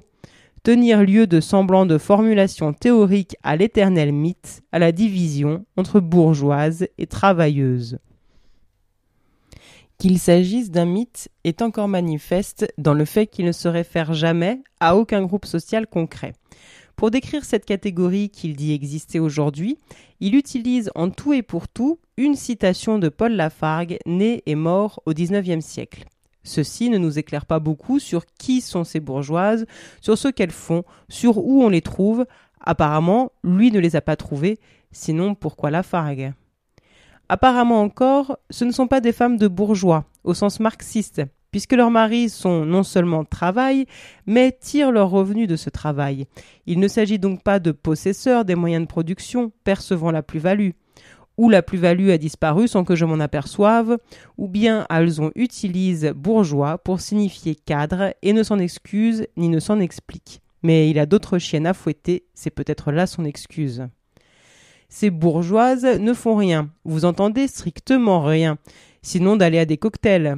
Là, je reconnais bien la description que tout le monde donne des odieuses oisives, mais je n'y reconnais personne que j'ai jamais rencontré, ni qu'Alzon ait jamais rencontré, étant socialement exclu de ces milieux comme les autres petits bourgeois. D'abord, les sociologues, dont moi, dont Alzon, n'ont aucune chance de jamais pouvoir pénétrer ou enquêter dans les milieux où ces créatures fabuleuses risqueraient de se trouver. Tant que ces sources d'information restent celles de tout le monde, c'est-à-dire France Dimanche, et une opinion de M. Lafargue, Paul, il serait plus sage, sinon plus honnête, de se taire. D'autre part, le peu qu'on sache conduit à penser que des femmes qui ne font strictement rien, d'autant que la plupart ont des enfants, ça n'existe pas, pour la bonne raison que c'est impossible, sans ou avec une ou même des domestiques, comme les intéressés le savent et le diraient si on le leur demandait. Mais qu'importe à Alzon l'absence d'informations sur ces créatures mythologiques, qu'importe même que rien ne prouve qu'elles existent. Ce qui compte pour lui, ce sont les raisonnements auxquels il va pouvoir se livrer sur ce groupe mythique et aux dépens des femmes de chair et de sang. Par exemple, leurs maris ont été définis comme des travailleurs, mais les femmes sont des bourgeoises. Qu'importe encore la contradiction. Ce qui compte ici, c'est bien de marquer la différence entre les maris qui peinent et les femmes oisives que les premiers entretiennent à la sueur de leur front. C'est sans doute pourquoi ils ont été décrétés travailleurs. Si les susdits maris entretenaient leurs femmes à la sueur de leurs dividendes, la conclusion d'Alzon manquerait singulièrement d'impact. On reconnaît là la théorie vulgaire selon laquelle les femmes à la maison sont entretenues à ne rien faire, ne gagnent pas leur vie, bref, ne méritent pas la pitance. Le féminisme a porté un rude coup à cette vision des choses. J'ai montré que le travail ménager est un travail et que l'entretien, loin d'être un cadeau, est une forme de rémunération inférieure en nature, non en montant au salaire. Alzon n'y a rien compris et le démontre abondamment par la suite, mais ceci sort de mon propos. L'important c'est que, sans l'avoir compris, il l'accepte. Pourquoi ? Parce qu'en l'acceptant, en accordant à certaines femmes merci monsieur qu'elles sont exploitées, et en le refusant à d'autres, il trouve une nouvelle base, plus habile, plus féministe entre guillemets, pour le même vieux projet, diviser les femmes. Certes, ce refus d'accorder la qualité d'exploiter à certaines femmes provient en partie de son incompréhension de ce qu'est l'exploitation domestique, mais elle provient surtout de son propos politique qui, à son tour, est la cause de son incompréhension. Il n'a admis la théorie de l'exploitation domestique que pour pouvoir, en déniant l'application à certaines, mieux diviser les femmes. En effet, en ce qui concerne les bourgeoises, il reprend la vision idéologique selon laquelle l'entretien fourni par le mari est un cadeau, donné contre rien. Sans compter qu'en ce qui concerne les travailleuses, il voit leur exploitation en termes quantitatifs, comme consistant en la différence, qu'il postule négative, entre la valeur vénale de l'entretien et la valeur vénale du salaire qu'elle pourrait, ou comment, percevoir. La femme travaille plus que le mari et consomme juste autant. La femme est volée. Voilà l'exploitation pour Alzon. Donc, si tout en restant inchangé, les femmes mangeaient plus que leur mari, le problème serait résolu. Mais, ou bien l'entretien est toujours un concept idéologique, ou bien il ne l'est jamais. On ne peut pas le démystifier à moitié. Mais encore une fois, qu'importe à Alzon. Son propos est d'amener cette véritable perle, accrochez-vous. Dans la bourgeoisie, ce sont les femmes qui exploitent leurs maris. À ce compte, les enfants exploitent leurs parents, les conscrits exploitent l'armée, les vieillards exploitent l'hôpital. Il n'explique pas comment ces maris, qui sont dominants, peuvent être en même temps exploités, ce qui est un paradoxe logique et serait, si cela existait, une occurrence absolument unique dans l'histoire de l'humanité. Et si cela existe, eh bien, ils l'ont mérité, parce qu'ils sont vraiment trop bêtes. À leur place, j'utiliserai un peu de mon pouvoir pour faire cesser cette intolérable exploitation. Mais cette énormité est une vétille aux yeux de ce qui a transformé la dépendance économique des femmes en exploitation par elles exercée. Aussi, Alzon n'est-il pas là pour résoudre ce mystère ? Ayant dit, il procède, car son propos n'est pas de justifier des propositions aberrantes, donc injustifiables, mais simplement de trouver des insultes inédites à lancer aux bourgeoises entre guillemets. Mais hélas pour lui, sa passion est trop vive, elle l'entraîne plus loin qu'il ne l'aurait voulu, à se démasquer. En effet, pour mieux prouver son point, l'oisiveté donc, selon lui, la non-exploitation des bourgeoises, Alzon les compare à des prostituées de luxe. Il révèle ainsi l'étendue de sa compréhension de l'oppression des femmes. Pour lui, ce n'est pas le client, comme on le croirait, qui exploite la prostituée, mais la prostituée qui exploite le client. Et la qualité de son féminisme. Dire que les bourgeoises sont des prostituées de luxe, c'est pour des féministes dire qu'elles sont bien des femmes exploitées comme les autres. Pour Alzon, c'est dire le contraire, puisque c'est le nœud de la théorie selon laquelle ces femmes exploitent leur mari. En effet, il utilise cette comparaison comme un argument imparable pour prouver leur différence d'avec les autres femmes. Or, ce n'est certainement pas en tant que prostituées que les bourgeoises diffèrent des autres femmes. Alors pourquoi Alzon a-t-il cru cet argument décisif ? Les prostituées de luxe diffèrent bien des autres femmes d'un certain point de vue, mais ce n'est pas d'un point de vue féministe. Alzon pense prouver, en les traitant de prostituées de luxe, que ces femmes ne sont pas exploitées, donc politiquement inférieures aux autres. Or, c'est précisément sur ce point qu'elles sont semblables aux autres. Alzon révèle ainsi que son point de vue, non seulement n'est pas féministe, mais est antiféministe. Car le point de vue d'où ces femmes sont appréhendées d'une façon péjorative, c'est le point de vue de l'ouvrier qui traite la bourgeoise de salope. En termes universitaires, Alzon dit la même chose. Qu'est-ce qu'elles se croient, ces femmes qui sont à moi inaccessibles, qui ne sont pas par moi opprimables, alors qu'elles sont des putains comme les autres ?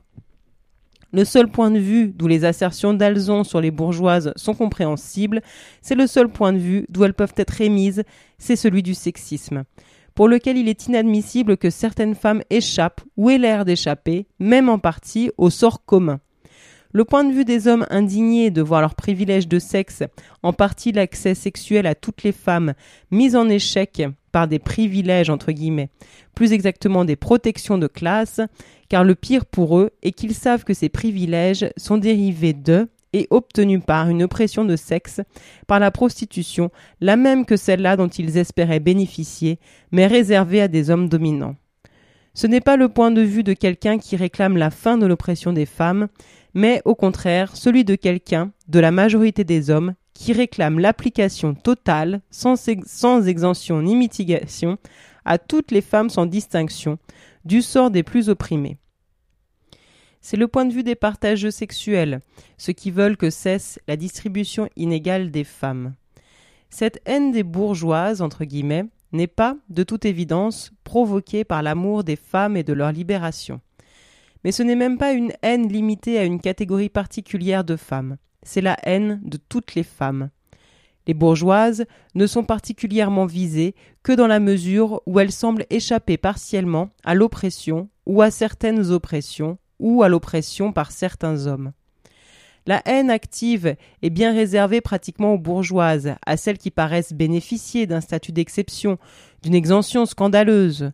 Mais que cette exemption supposée suscite l'indignation et la haine à l'égard de ses bénéficiaires montre qu'elle est la condition seule jugée convenable aux femmes, la seule qui n'éveille pas l'hostilité, est une situation d'oppression totale.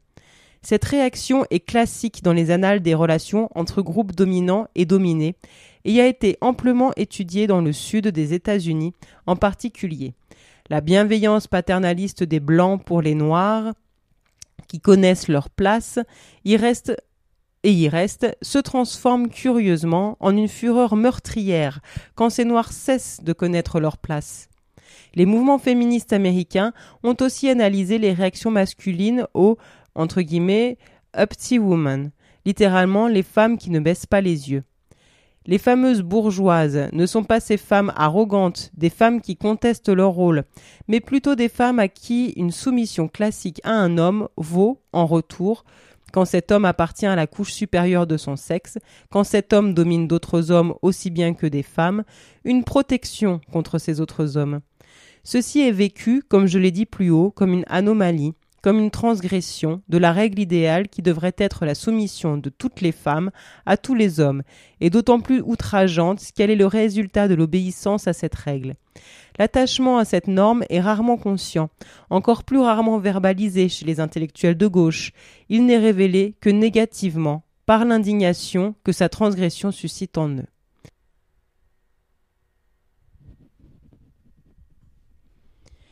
La haine de soi, fondement du gauchisme féminin, ou l'origine des droits féministes, ou l'image de soi dans le miroir de la mauvaise conscience des femmes. C'est dans ce contexte qu'il faut comprendre les débats de conscience de certaines tendances des mouvements de libération des femmes et la politique adoptée par certains groupes. Ces débats de conscience ne portent pas sur une situation réelle et les prises de position ne découlent ni d'une analyse de la situation concrète de catégories concrètes de femmes, ni, a fortiori, d'une analyse des implications politiques de telle ou telle position, ce qui exigerait que ces positions soient connues pour l'engagement dans la lutte de libération. Ils sont simplement une expression de la mauvaise conscience des femmes, mauvaise conscience qui, inutile de le dire, est à la fois produit et signe de l'oppression. Les femmes, comme les hommes, estiment illégitime que la classe l'emporte sur le genre, que leur appartenance de classe, entre guillemets, qui est d'ailleurs toujours faussement évaluée ou identifiée à l'origine des classes, ces femmes se classent d'après la position de leur père ou de leur mari.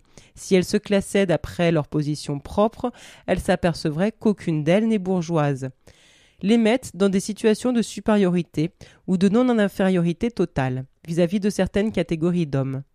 Elles projettent cette mauvaise conscience sous forme d'hostilité sur une catégorie mythique de femmes censée exemplifier cette anomalie. Cette mauvaise conscience est particulièrement articulée et exprimée systématiquement dans l'idéologie gauchiste. Les prises de position des groupes dits gauchistes à cause de leur lien avec l'extrême gauche masculine des mouvements. Mais elle n'y a pas sa source. Elle y trouve seulement une formulation pseudo-théorique toute faite, élaborée par les gauchistes mâles comme rationalisation révolutionnaire de leurs intérêts d'hommes. Cette formulation n'est, du point de vue des femmes, qu'une forme particulière d'une mauvaise conscience générale et sans rapport structurel avec l'idéologie ou le mouvement révolutionnaire. L'engagement des femmes dans la lutte dite prolétarienne, la lutte gauchiste, dont le caractère prolétarien reste à vérifier, semble impliquer une exclusion des bourgeoises, non en tant qu'individus concrètes, puisque personne n'a jamais vu la queue d'une, mais de la définition du peuple à la libérer. D'une certaine façon, ces femmes, les gauchistes, reproduisent dans leur groupe non mixte la mauvaise conscience des membres petits bourgeois de la gauche masculine vis-à-vis des masses, c'est-à-dire des prolétaires. C'est bien une reproduction, une imitation, dans le sens qu'elle est fondée sur une identification des femmes à leurs hommes. Ce n'est qu'en s'identifiant à ceux-ci que ces femmes peuvent se sentir privilégiées et coupables. Cette identification a elle-même plusieurs sources. D'une part, l'identification à l'oppresseur personnel pris comme modèle, c'est-à-dire l'aliénation féminine classique. D'autre part, la fausse conscience.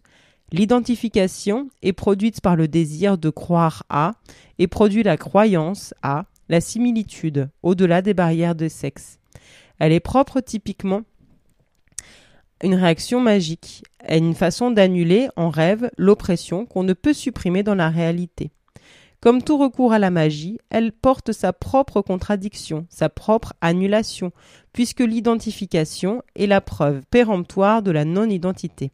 La croyance tenue par des femmes nées de bourgeois ou mariées légalement ou non à des bourgeois, qu'elles sont elles-mêmes des bourgeois, est un produit de la fausse conscience, car elles ne participent pas, comme elles le croient, au privilège de cette classe, et elles ne le croient que grâce à un processus d'identification. Donc ces femmes se sentent coupables vis-à-vis des prolétaires, d'une part par fausse conscience, parce qu'elles se croient faussement dans la même situation et dans le même rapport objectif aux prolétaires que leurs mecs, entre guillemets, mais cette culpabilité est aussi le produit de ce qui est en un sens le contraire de la fausse conscience, la mauvaise conscience, le sentiment que ces privilèges de classe, dont la fausse conscience les persuade, qu'elles les exercent à l'instar de leurs hommes, sont par elles usurpés. Ce processus est distinct du premier analytiquement, bien que les deux aillent le plus souvent ensemble. En effet, on peut distinguer trois situations théoriques. Premièrement, celle d'une femme qui est vraiment bourgeoise, c'est-à-dire capitaliste. Il y a en France 11 000 femmes patrons de l'industrie et du commerce. Cette catégorie comprend Rothschild et l'épicier du coin. Étant donné le nombre d'épiceries tenues par des femmes, on peut penser que la majorité de ces 11 000 patronnes sont plus vraisemblablement des épicières ou assimilées que des Rothschild. Deuxièmement, celle d'une femme mariée à un bourgeois et bénéficiant d'une certaine délégation de pouvoir. Troisièmement, celle d'une femme mariée à un petit bourgeois et ne bénéficiant de rien du tout, le cas de nos gauchistes. Dans les cas 1 et 2, les privilèges dérivés soit de l'appartenance de classe K1, soit de la possession par la classe K2 sont entachés de culpabilité, redoublés dans le cas 2 par la façon dont ils ont été acquis, la prostitution que les hommes prolétaires leur reprochent avec tant de vertu.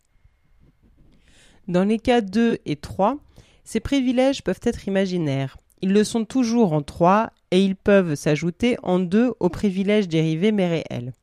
En d'autres termes, la mauvaise conscience joue dans tous les cas le sentiment d'usurpation. Elle est redoublée dans le second cas, celui des bourgeoises classiques, c'est-à-dire des femmes de bourgeois, par la conscience de la tricherie qui provoque l'indignation masculine. Dans le troisième cas, elle est fondée sur la fausse conscience uniquement, qui peut très bien fonctionner dans le deuxième cas aussi. Ce n'est pas parce qu'on a quelques miettes de pouvoir qu'on ne peut pas s'imaginer l'avoir tout entier, au contraire. Les femmes gauchistes partagent avec leurs hommes la culpabilité d'avoir des privilèges de classe. Mais à cette culpabilité de gauche s'ajoute pour elles la culpabilité de posséder ces privilèges indûment en tant que femmes, c'est-à-dire d'ajouter à l'oppression de classe qu'elles croient exercer un renversement de la hiérarchie normale des sexes. La conscience douloureuse de ce renversement comporte deux volets. Le sentiment que rien ne devrait les mettre à même d'opprimer des hommes, le sentiment qu'elles ne sont pas vraiment dans la même situation que leurs hommes, que l'oppression qu'elles font subir aux prolétaires n'est pas fondée sur les mêmes bases et encore moins légitime. Ces deux sentiments sont, ironiquement, contradictoires. Le premier est la culpabilité d'être des bourgeoises, le deuxième est la culpabilité de n'être pas bourgeoise et d'en posséder quand même les privilèges. La forme politique en termes de théorie que prend cette mauvaise conscience est systématisée dans certains groupes de femmes, généralement trotskistes, mais elle est utilisée aussi dans des groupes non gauchistes comme moyen de gouverner, dans le groupe psychanalyse et politique. Son prétexte est le projet de réconcilier la lutte des classes et la lutte des femmes, ce qui exige qu'on les ait préalablement fâchées. Mais au lieu que cette réconciliation procède d'une analyse, ce dont leur motivation les rend incapables, elle procède de la magie. On ne cherche pas à analyser comment l'oppression des femmes en tant que telle s'articule avec l'oppression des prolétaires en tant que telle.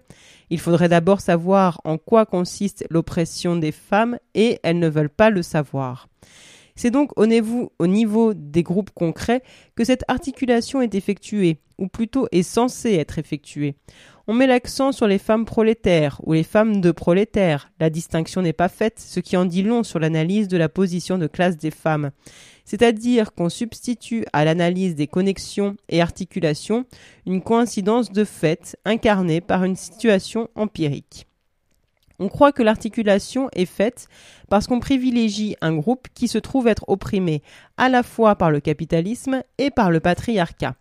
Mais l'existence d'un tel groupe n'éclaire en rien la question des relations entre ces deux systèmes et la glorification de ce groupe ne remplace pas une analyse qui reste à faire.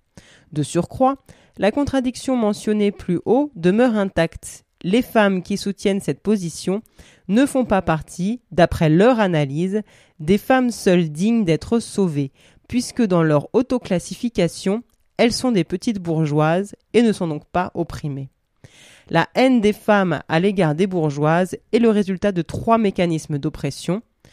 Elle est premièrement et objectivement une haine de soi, puisque ces femmes se définissent comme bourgeoises. Il est même plus probable qu'elles se définissent ainsi pour trouver une assise objective à cette haine de soi. Deuxièmement, elle est le produit de la fausse conscience des femmes, la croyance erronée qu'elles possèdent les mêmes privilèges que les hommes de leur classe. Et surtout, elle a pour source leur mauvaise conscience. Troisièmement, le sentiment d'usurper ses privilèges, bref, le sentiment d'être indûment dans une situation de bourgeois dont elles prouvent par leur culpabilité que, contrairement à ce qu'elles disent, elles l'estiment réservée aux hommes. Cette haine manifeste encore une autre mauvaise conscience, car non contentes de se sentir particulièrement indignes d'opprimer, les femmes se sentent indignes d'être opprimées. L'idée que les femmes forment une classe n'est jamais réfutée avec des arguments théoriques et logiques, mais de façon passionnelle. Ce que cette passion révèle, c'est le refus profond de se considérer sur le même pied que les autres opprimés, en particulier les opprimés types, les prolétaires. Pourquoi ? La classe ouvrière, mais aussi le peuple noir, est toujours représentée sous les traits d'un groupe d'hommes dans des attitudes particulièrement viriles, portant des casques, armés, brandissant le poing. Pour des femmes révolutionnaires, cette image est celle du statut le plus élevé. Se penser une classe, c'est se penser homme d'abord, et de surcroît, se penser homme de la catégorie la plus glorieuse, se hisser au rang de héros culturels. Or, ceci est à ce double titre psychologiquement impossible pour la majorité des femmes. Ce serait un double sacrilège, une double profanation de la dignité d'homme et de la dignité du prolétariat. Mais encore, c'est le sentiment d'indignité qui conduit à la crainte de l'usurpation, et ce sentiment invalide le discours rationalisant, puisqu'il repose sur des prémices opposées. Le discours rationalise le refus sur la base d'une prééminence de la classe sur le genre, mais le refus repose sur la prééminence du genre. Un autre exemple de ce sentiment d'indignité des femmes est la théorie masculine, mais reprise par beaucoup de femmes, sur les raisons et les buts de l'oppression des femmes dans la famille. Dans cette théorie, l'oppression des femmes dans la famille est causée par la nécessité pour le capital de former des personnalités soumises afin qu'en grandissant, les enfants deviennent des travailleurs dociles, d'où la répression sexuelle de tout le monde, donc des femmes aussi, nécessaire pour canaliser l'énergie libidinale vers le travail. D'où la structure autoritaire de la famille, les femmes étant opprimées par leur mari, parce qu'ils sont opprimés par leur patron et pour qu'ils ne dirigent pas leur colère vers le dit patron en opprimant à leur tour les enfants, etc. Ce qui est passionnant dans cette théorie, c'est que même l'oppression des femmes ne les vise pas elles. Le rôle de la famille dans cette théorie est purement idéologique. Il est de former un certain type de personnalité et cette formation est un moyen idéologique d'exploiter les prolétaires. Donc, l'oppression matérielle et très concrète des femmes n'est qu'un moyen ou un résultat, de toute façon un sous-produit, d'une oppression idéologique qui vise les travailleurs et qui n'est elle-même qu'un moyen de l'oppression véritable, de l'exploitation des mêmes travailleurs. Il n'est pas question de discuter le fond de cette théorie, mais la place qui occupent les femmes.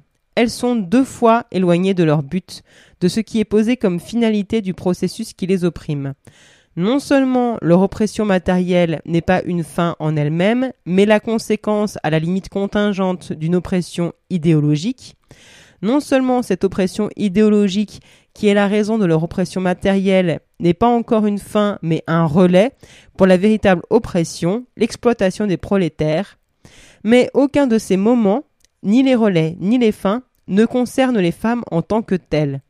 Non seulement elles sont exploitées, mais elles ne sont exploitées que dans la mesure où cela sert une autre exploitation. En d'autres termes, il est clair que les femmes sont perçues comme indignes d'être exploitées. On ne peut trouver d'explication donnée de statut théorique à leur oppression qu'en la posant comme médiation d'une autre oppression. Cela signifie clairement qu'on ne les estime pas plus dignes d'être exploitées pour elles-mêmes que dignes de vivre pour elles-mêmes. Il faut que leur exploitation, comme leur existence, soit justifiée par autre chose qu'elles-mêmes, par son utilité pour la vie ou l'exploitation des hommes. Que les femmes ne soient pas dans la théorie les sujets de leur propre exploitation reflète bien le fait que dans la société, elles ne sont pas les sujets de leur propre vie. Que le statut théorique de leur exploitation soit médiatisé dans la théorie reflète bien que leur statut dans la société est médiatisé dans les deux cas par les hommes. Le sens profond de cette théorie, c'est que si les hommes n'étaient pas opprimés, les femmes ne le seraient pas. Ce qui signifie que la question est posée en ces termes: pourquoi opprimer les femmes, sinon pour opprimer des hommes ? La préoccupation passionnée d'articuler oppression des femmes et oppression des prolétaires recouvre l'entreprise à peine cachée de rattacher en fait la première à la seconde, car il n'y a pas l'ombre d'une symétrie dans cette articulation. Le pire est que cette hâte à intégrer l'oppression des femmes à l'oppression capitaliste, avant même de savoir en quoi consiste la première, ne procède peut-être pas tant d'une mauvaise que d'une bonne volonté politique, du souci d'établir la réalité de cette oppression en la rendant visible. Ce que ceci révèle, c'est que pour ces femmes et ces hommes, l'oppression des femmes, si elle n'est jamais ainsi rattachée, tend à s'évanouir de sous leurs yeux, comme tout à fait dénuée de signification. Que seule l'oppression des hommes a un sens en soi, et que, non rattachée à une oppression auto-justifiée, l'oppression des femmes est pour elles et eux proprement insensée. La photo de classe des femmes ou l'image inversée. Ce que les réactions des femmes comme des hommes à la suggestion que les femmes sont opprimées pointent à la ligne, pour elles-mêmes, ce que l'hostilité partagée mais non semblable des femmes et des hommes à l'égard des bourgeoises, ce que la construction même de ce mythe bouc émissaire révèle, coïncide avec ce que l'analyse objective dévoile. Cette analyse objective est inscrite en filigrane dans les positions qui la nient. Elle en constitue le fondement caché.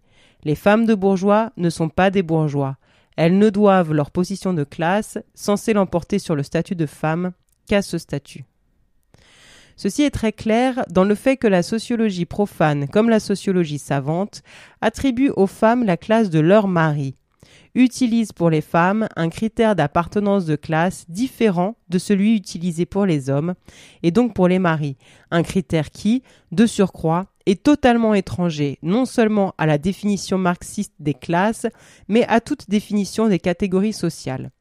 Pour les femmes, et pour les femmes seulement, le mariage d'une part remplace la place dans le processus de production comme critère d'appartenance de classe, d'autre part, même quand les femmes ont une place propre dans ce processus, c'est-à-dire travail à l'extérieur, le mariage l'emporte néanmoins.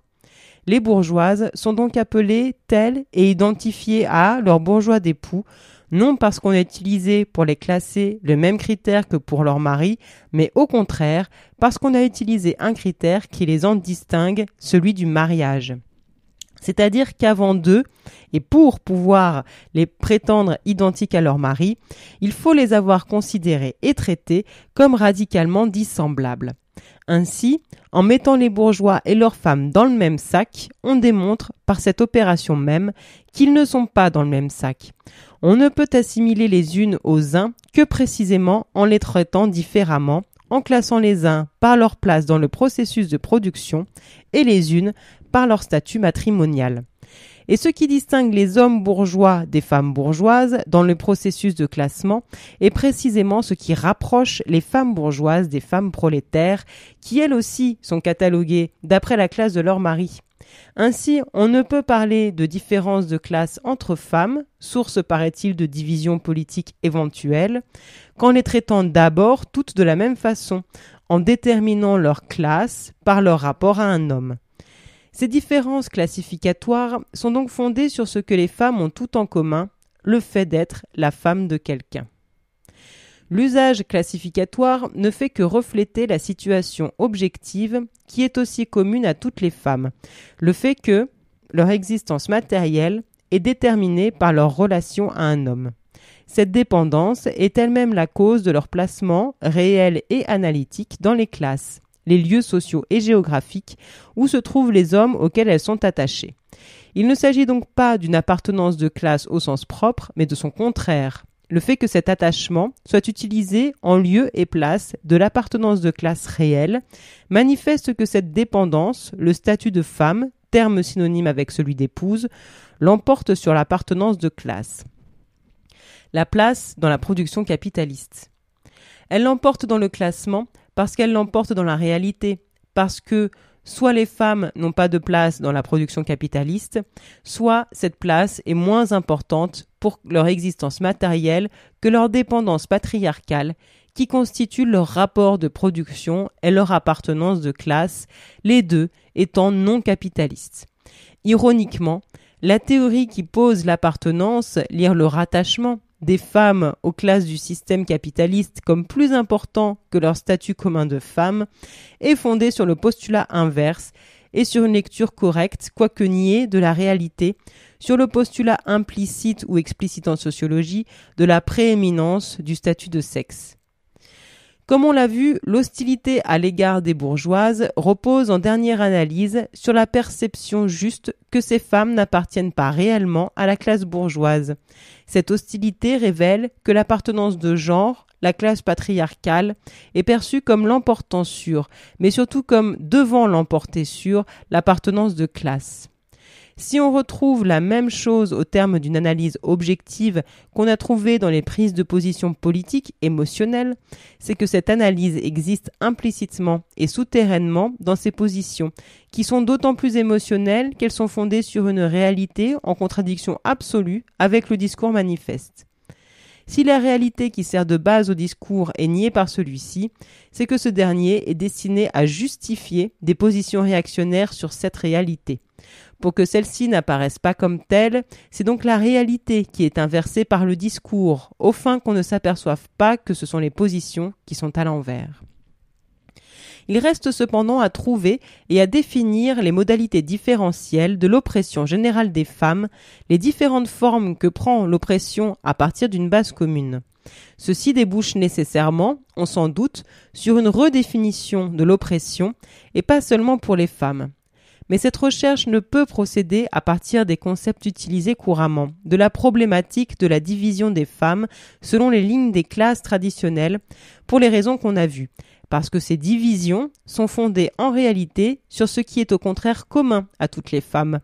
La perception de ces divisions entre guillemets, telle qu'elle existe actuellement, est due non seulement à la dépendance matérielle, mais aussi à la mauvaise conscience qui sont le lot de toutes les femmes. Loin d'être une analyse, encore moins une analyse révolutionnaire, c'est une manifestation et une preuve de plus de l'oppression. C'est donc d'un ailleurs analytique et politique, à partir d'une problématique totalement différente, qui connaît et reconnaît cette communauté fondamentale et ne procède pas de la mauvaise conscience, c'est-à-dire à partir d'une problématique proprement féministe, que cette recherche peut être entreprise et être une recherche de libération.